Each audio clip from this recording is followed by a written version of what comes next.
in the odds for Cincinnati to win this ball game. No, you didn't talk about the Bengals, so I was going to give you a chance. Oh, I touched on it a little bit. Look, A.J. Green going 128 yards at the touchdown. We all know Andy Dalton in this offense, they can do a lot of damage. We all know, and this is just proving their power. I know they had a couple slips on the past week with their 2 losses in the past couple weeks.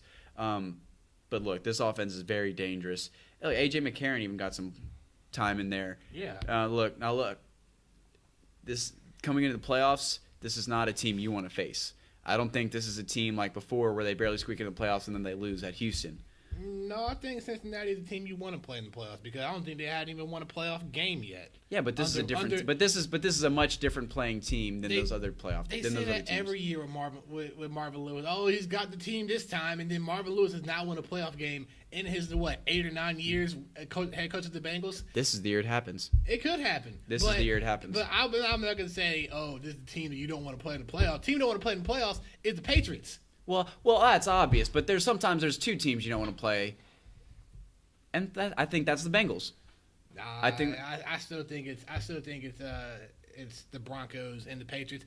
We will see. The only way we can tell if the Bengals are as good a team as they are or not is they have to play Pittsburgh, which Pittsburgh is playing great, and so they got to play Denver this year, in week 16. We'll see. The only way we'll find out if they're a legitimate team or not.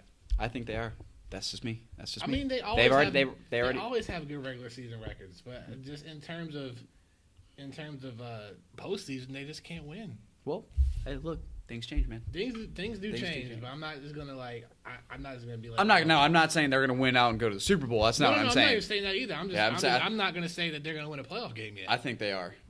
It could happen. I think they will. What do you think, Cordell? I mean, when we're looking at this game, obviously nobody is expecting for the Browns to put up any type of competition in this game. If they did, it would have been seriously shocking, and we've been all questioning the Bengals right now if it was a close game because there's no reason for it to be. The Bengals did exactly what they needed to do. They handled the business they needed to do. It's not an impressive win. It's just a win, even though it was a blowout. And they keep on pace with how they're supposed to. They're supposed to win games like that. So yeah, they win when they're supposed to, and for the majority of the season, that's a lot of times they're supposed to win. So it's good. Honestly, it's just a good, solid win. I know it's hard to blow out any NFL team because every NFL team has talent, but at the same time, the Bengals did exactly what is expected. There's no question marks after this game in a game that they were supposed to breeze through. This game for Cleveland was the same way they did with Johnny Manziel when they started him against Cincinnati. They wanted to see if he could be a starting quarterback, which he can. Mm-hmm. So the same thing with Austin Davis, and it shows that he can't. Yeah. And it shows that their solution is Manziel, and they need to get him on a leash. They need to stop. What they need to do is they need to draft another quarterback this year. Don't do that. No. They need to tell him he will show him that he will take your spot. We have another guy now that we can rely on, a top pick in the draft that we can put in the game that we can expect to do good things. This is your job. You need to earn it. You need to stay out of trouble. You need to do what we say if you want this starting job. And now look, who's their answer? McCown?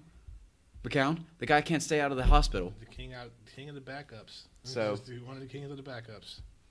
So Manziel's not their answer because I don't think they're gonna. If they put him in, they're gonna all of a sudden win out and destroy every team. But he's their best option. Oh yeah. So best option. Yeah. If Manziel's the best option, do you think the team will rally around him? Yeah. Do you really think somebody has all these off-field issues, do you think that is the person that a team and keep this in mind, it's to be a leader of men. And he is not acting like a man right now. So do you think that a group of men would want to follow somebody who has childish off-the-field issues? I think they will. I think the players will. Coaches won't. Yes, the players will. No. I know. I'm not saying that's a good thing. I'm just saying I think that's what will happen. That's not a good thing. The players will rally around him because they think he's their best option. Yeah. Now, they're not going to go out and say that because that would not look too good at the media-wise. But I believe that they believe he's their best option at quarterback. Exactly. Now, I don't. Now, we all know the coaches don't. They think he's still too crazy. He doesn't listen to their rules. They don't believe in him. Mm-hmm. I think the players will. Yeah, the players will rally around him. He can. We've seen glimpses glimpses in his games and the 3 games that he's played or whatever before he gets in trouble again, where he's at moments he's looked like the guy at Texas A&M. He's breaking tackles. He's escaping the pocket after it's completely collapsed. He's emerging from the rocks and still on his feet and is making plays for them, rushing for touchdowns or throwing a touchdown. We all know he has some potential. Mm-hmm. It's just too many other factors. He's sitting there on the bench, I guess, texting his girlfriend, see if he wants to go to a party after the game or something like that. They need to get him on a leash. And that's back to my point earlier. Draft a quarterback, like for first round, saying, a quarterback. It's like, look, right now, we need you to be the leader of this team. We need you, or we'll put this guy in. Nah, it's not going to happen. It's not going to happen. Of course, the players will rally around Manziel because he is their best option. Now, of course, the coaches can't get him in check. The players will. That's what's going to happen. Once the season's over and you got the offseason going on, the players are going to rally around him, and they're going to knock some sense into him and tell him, hey, we need you to get your stuff together.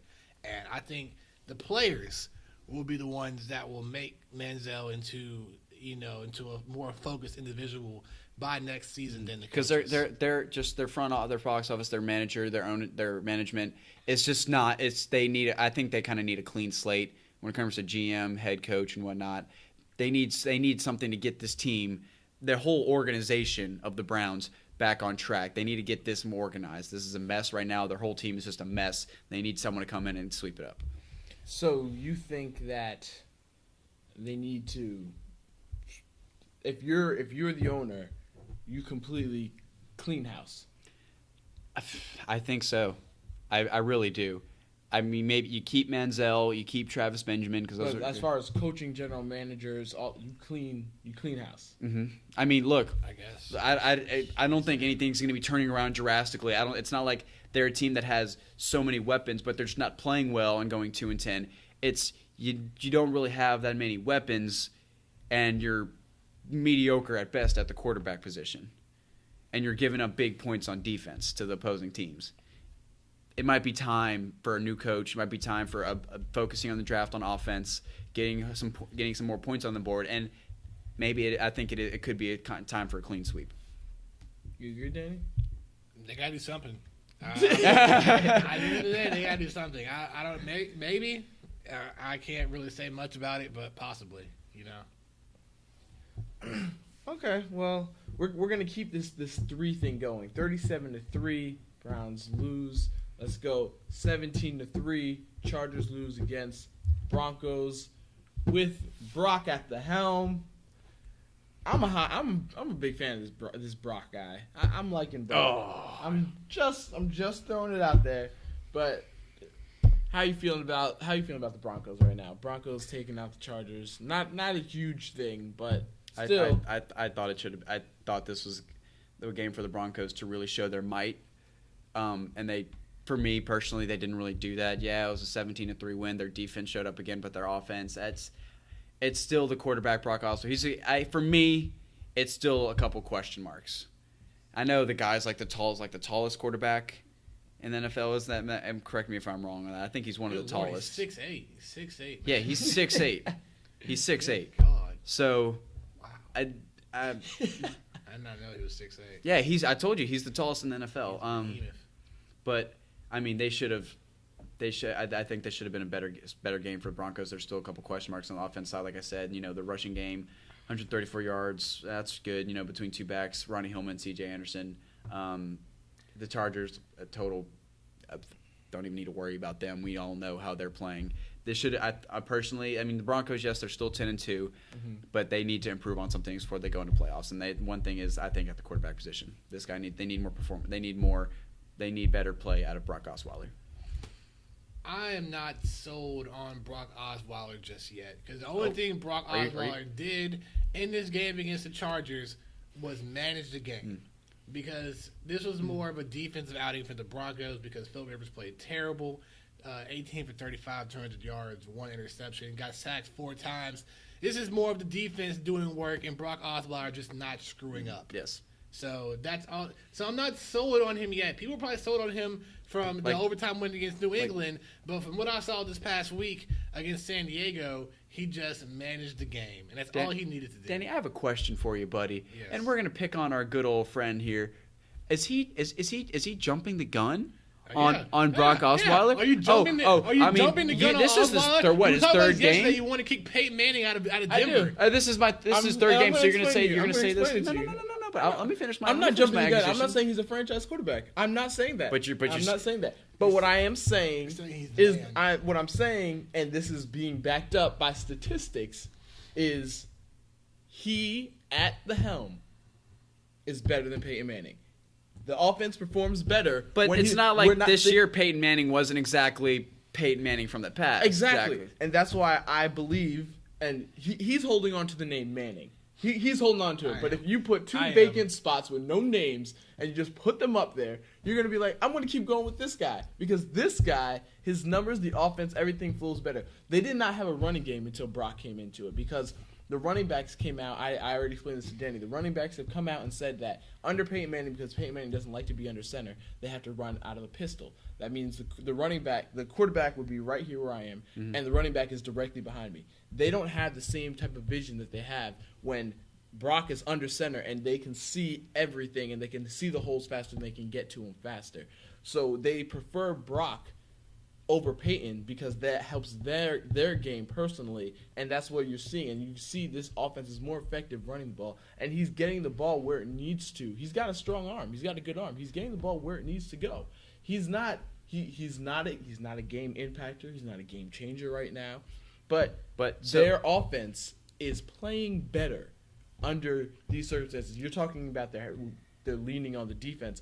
With Peyton Manning, they were already leaning on the defense. Peyton Manning had so many mistakes, so many different types of picks, and the defense bailed them out. So it's not like that's changed. They're both exactly leaning on the defense, but you're not leaning as much on the defense when Brock is in there because the offense is more fluent. Let's. The proof's in the pudding, guys. The proof is in the pudding.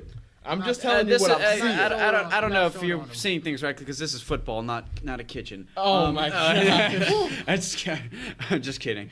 166 yards and a touchdown, and an interception. Yes. Against the Chargers, division rivals, and you should understand that Saints Panthers. But 31st ranked defense, still getting fits. I'm just saying. So how are you? But now I'm going to bring this back to what we talked about earlier in Jameis Winston. How is the guy that you're saying he's not leading? You're saying Brock Osweiler's not leading the team. He's not doing this. He's not doing that. But Jameis Winston is. But I'm not sitting here saying that Brock Osweiler is better than Jameis Winston. That's not what I'm saying. But you're saying, but with the guy that's doing these things that Brock Osweiler's not, you're still not sold on him. But you're sold on Brock Osweiler after 3 games. I'm not. Okay, I'm not sold on him as a franchise guy. I'm just saying I would take him over the Peyton that we have seen. I think Peyton's time is just done. It's just that time. But what I'm saying on the Osweiler Manning situation is it's a step up, but they went from like the first step to the second step of like a 20-step staircase. That's better than I got to take some type of improvement over nothing. Let's take Brock and let's put Brock on another team, and Jameis Winston was Peyton's backup. Jameis Winston comes and performs how he performs. I would say the exact same thing. It's time for Peyton to sit down. I agree with you there. I agree with you there. I just believe that I don't care about the name. It's literally who's performing better should have the job. If somebody else is coming up and taking your spot, then that's so be it. If you're supposed to be so great, then you should not let somebody come in and not perform. And in this situation, and how you're saying it, it's right. It's right. You know, he's performing better than Peyton Manning. But I wouldn't be too happy with this type of performance going into the playoffs. Well, and touched on this. Peyton Manning's not the great person to go to when it comes to playoffs. Oh, no. No. I'm not arguing Brock Osweiler or Peyton Manning anymore. Okay. I agree with you. Peyton Manning, I think he should honestly retire. And he can retire atop the NFL. I think he should. He wants him to go into the sunset. I want him to finish out the